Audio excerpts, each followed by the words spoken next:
Nous sommes au milieu du 19e siècle. En Europe, l'ère industrielle bat son plein sur le territoire. Le premier territoire à s'industrialiser est le Royaume-Uni, suivi par la France et bien sûr les puissances est-européennes, l'Allemagne, l'Autriche-Hongrie, la Russie. Le chancelier Bismarck cherche à réunir les États sud-allemands. Pour cela, il recherche à faire une guerre contre la France. Le trône des Espagnes est laissé vacant, ce qui pousse le chancelier Bismarck à vouloir promouvoir un prince allemand. L'empereur Napoléon III, qui gouverne sur le territoire français, est furieux. Il envoie son ambassadeur en Allemagne pour retirer la candidature du prince allemand au trône d'Espagne. Bismarck profite de cette situation pour feindre l'humiliation de l'ambassadeur. Napoléon, en colère, décide de déclarer la guerre à la Prusse. En 1870 démarre le conflit entre Francs et Prusse. La situation tourne à l'avantage de la Prusse pour finir par une victoire d'elle-même contre la France en 1871 sur le mois de janvier. Ce qui pousse l'empereur Napoléon III à abdiquer. En 1871 est proclamée la Troisième République. La Troisième République va modifier son système militaire et se réorganiser.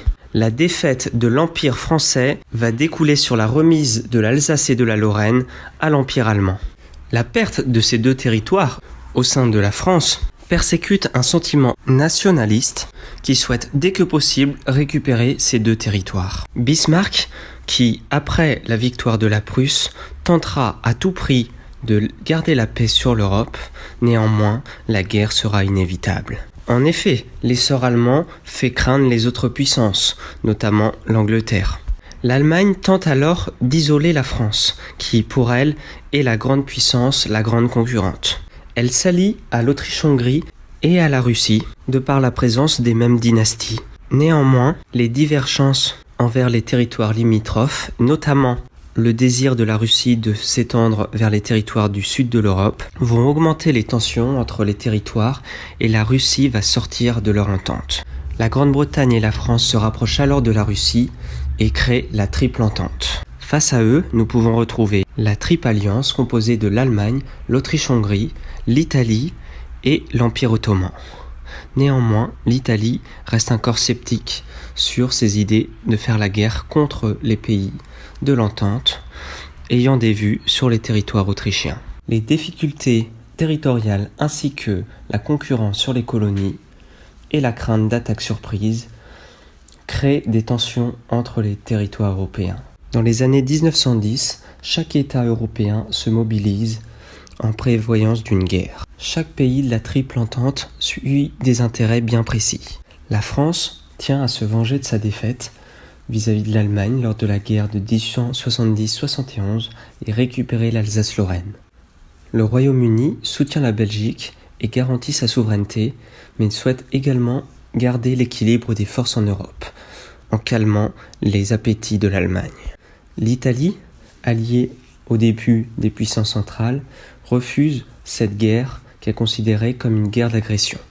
En mai 1915, elle se joint à l'entente. Pour cela, elle souhaiterait acquérir des territoires austro-hongrois et des possessions coloniales, tandis que les puissances centrales, elles, suivent leurs intérêts. L'Autriche-Hongrie veut écraser le nationalisme serbe et renforcer l'unité dans son empire, surtout dans les Balkans. Les Ottomans veulent exercer un plus grand contrôle territorial sur les territoires turcs, dont un grand nombre vivait en Russie, et protéger ses frontières contre la Russie. L'Allemagne soutenait l'Autriche-Hongrie dans sa guerre contre la Serbie, aspirait aussi à exercer une plus grande influence en Europe, surtout en affaiblissant la France, la Russie, et souhaitant acquérir d'autres colonies. La Russie, quant à elle, contre l'Autriche-Hongrie, promet le soutien des Balkans, des territoires slaves, tout en faisant que l'Autriche-Hongrie n'augmente pas son influence dans le territoire balkan. Le 28 juin 1914, l'assassinat de l'archiduc François Ferdinand, héritier du trône d'Autriche-Hongrie, provoque le début du conflit. L'Autriche-Hongrie déclare la guerre à la Serbie. La Serbie est protégée par la Russie déclare la guerre à l'Autriche-Hongrie. De ce fait, l'Allemagne déclare la guerre à la Russie, Sur le territoire ouest européen, la France et la Grande-Bretagne, elles, déclarent la guerre à l'Allemagne. C'est l'effet domino sur le territoire européen. Le conflit est alors déclaré officiellement le 28 juillet 1914. Tous les territoires européens ne sont pas en guerre. Le Luxembourg, la Belgique, les Pays-Bas, les pays nordiques, la Suisse, ainsi que Monaco restent neutres. La Russie met du temps à mobiliser ses troupes. L'Allemagne saute sur l'occasion et envoie la quasi-totalité de ses troupes sur le territoire ouest européen en se disant que la guerre sera rapide. L'Allemagne souhaite contourner les armées françaises par le nord en passant par le territoire belge, puis, pensant la France vaincue, mettrait la totalité de ses troupes sur le territoire est européen. En août 1914, l'Allemagne envahit le Luxembourg et demande un droit de passage de ses troupes à la Belgique. La Belgique refuse ce droit de passage au nom de la neutralité. L'Allemagne impose son droit de passage sur le territoire belge, ce qui provoque l'entrée en guerre du Royaume-Uni qui était garant de la neutralité belge. Les troupes anglaises sont débarquées sur le continent. Sur le territoire sud-est européen, le Monténégro se rallie à la Serbie et entre en guerre contre l'Autriche-Hongrie. Sur le territoire est européen, la Russie tente de récupérer la Prusse orientale mais est défaite par les Allemands. Les armées du Sud réussissent des victoires et entrent sur le territoire autrichien. L'armée allemande est inarrêtable sur le front ouest. Belges, Anglais et Français sont obligés de reculer. C'est ce qu'on appelle la retraite. L'armée allemande tente l'encerclement de l'armée alliée. Les Allemands arrivent tout près de Paris. L'armée de protection parisienne arrête l'armée allemande à proximité de Paris. Le déplacement des renforts français se fera par taxi et deviendra célèbre au sein du camp français au nom des héros des taxis de la Marne. Finalement, les Allemands battent en retraite tout près de Paris et marquent la fin des opérations de ce qu'on appelle le plan Schlieffen.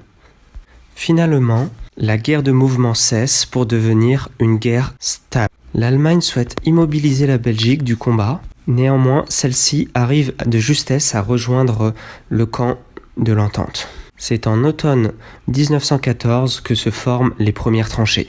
À l'est de l'Europe, les Germains mettent en difficulté les Slaves.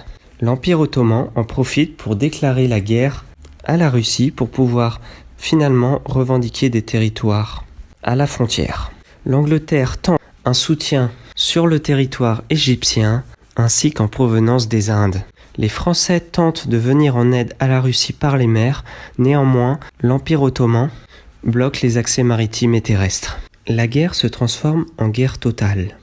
Les dominions britanniques sont présents en soutien au Royaume-Uni. Le Japon, qui voit un intérêt à la guerre, déclare la guerre à l'Allemagne. Le Japon combat sur les îles contre les dominions allemands. La guerre fait rage aussi en Afrique, entre colonies belges, anglaises et françaises contre les colonies allemandes.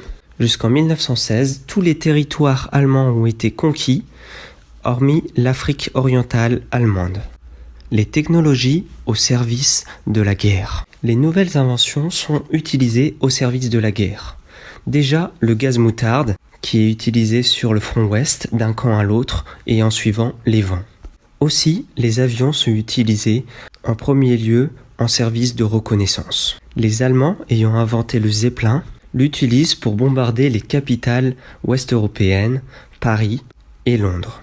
Les Allemands, constatant leur infériorité au niveau des mers et subissant les divers blocus continentaux imposés par les Anglais, utilisent les sous-marins pour contrecarrer la puissance maritime britannique.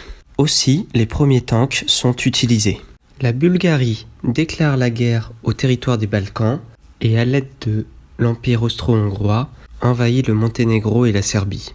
La Roumanie, ayant entré en guerre avec les Alliés, est en conflit avec la Bulgarie. En février 1916 débute la bataille de Verdun. En février 1916 débute la bataille de Verdun. Les Français résistent héroïquement à l'assaut multiple des Allemands. Plus au nord, quelques mois par la suite, à l'initiative du Royaume-Uni, la bataille de la Somme, à l'aide des Français, est déclarée victoire par l'entente. Les pays de l'Axe, incluant l'Allemagne, l'Autriche-Hongrie et l'Empire ottoman, restent isolés, provoquant un manque de nourriture au sein de ces territoires. Tandis que le Royaume-Uni, la France, l'Italie et le Portugal sont approvisionnés particulièrement par les États-Unis et les territoires d'outre-mer. La Grèce brise sa neutralité au bénéfice de l'entente. La marine allemande, impuissante face à la marine britannique, utilise des sous-marins pour couler les navires de commerce, ce qui désappointe les États-Unis. Des navires à passagers sont coulés, causant des morts états-uniens. À force de blocus instauré par les sous-marins allemands, les États-Unis décident de rentrer en guerre le 6 avril 1917 aux côtés de l'entente. Aussi, l'interception par les services de renseignement britanniques du télégramme Zimmermann, télégramme envoyé par le ministre allemand des Affaires étrangères, M. Zimmermann, à l'ambassadeur de Mexico, qui demandait de négocier une alliance avec le Mexique contre les États-Unis d'Amérique. Une alliance sur les informations suivantes: faire la guerre ensemble, faire la paix ensemble, un soutien financier et accord de la part des Allemands pour la reconquête par le Mexique des territoires perdus, des territoires du Texas, du Nouveau-Mexique et l'Arizona. Le président des USA, Woodrow Wilson, qui avait été élu pour sa prise en compte de la neutralité du peuple américain, en informe l'opinion publique par la presse. Le télégramme fait la une des journaux. L'émotion est intense. L'Amérique, par protection, décide de préparer la guerre. Wilson dira la célèbre phrase « L'Amérique doit donner son sang pour les principes qui l'ont fait naître ». Le front de la Russie et ses conséquences. En Russie, c'est la Bérésina. Allemands et Autrichiens s'unissent et grimpent à l'est. À l'intérieur du pays, de nombreuses révoltes se transforment en révolutions. Un sentiment d'incompréhension se présente entre les hommes du peuple et les aristocrates. Une révolution est menée, le tsar et sa famille sont destitués. Un gouvernement provisoire est installé, mais il peine à reprendre la guerre. Finalement, ce sont les bolcheviks qui prennent le pouvoir et demandent la paix sur le front Est, formant une multitude de territoires qui ne seront pas acceptés par les Allemands, considérant ces territoires perdus comme des territoires allemands.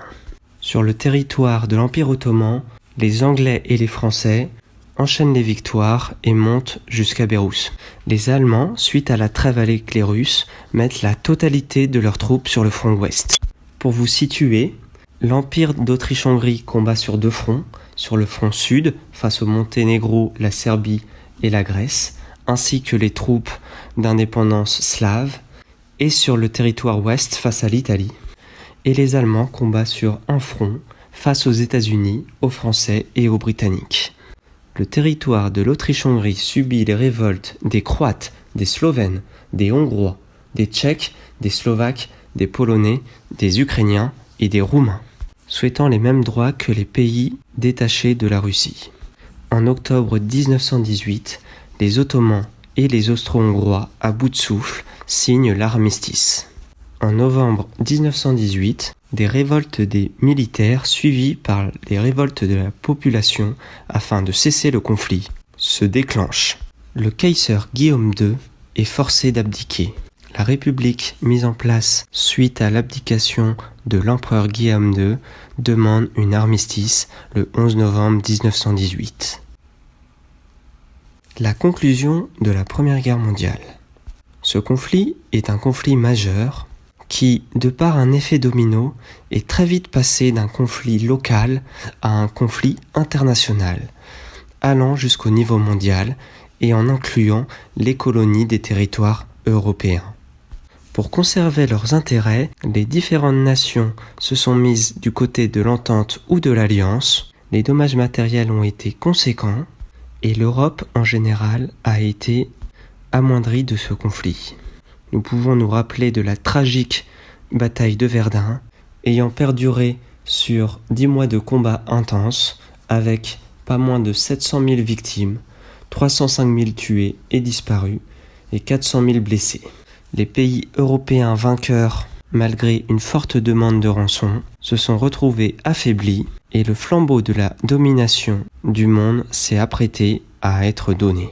Économiquement, le vainqueur de la Première Guerre mondiale a été les États-Unis, qui économiquement a connu un essor de par leur commerce transmaritime. Je terminerai par une citation du roi Louis XV lors de la bataille de Fontenoy. Le sang de nos ennemis est toujours le sang des hommes. La vraie gloire est de l'épargner.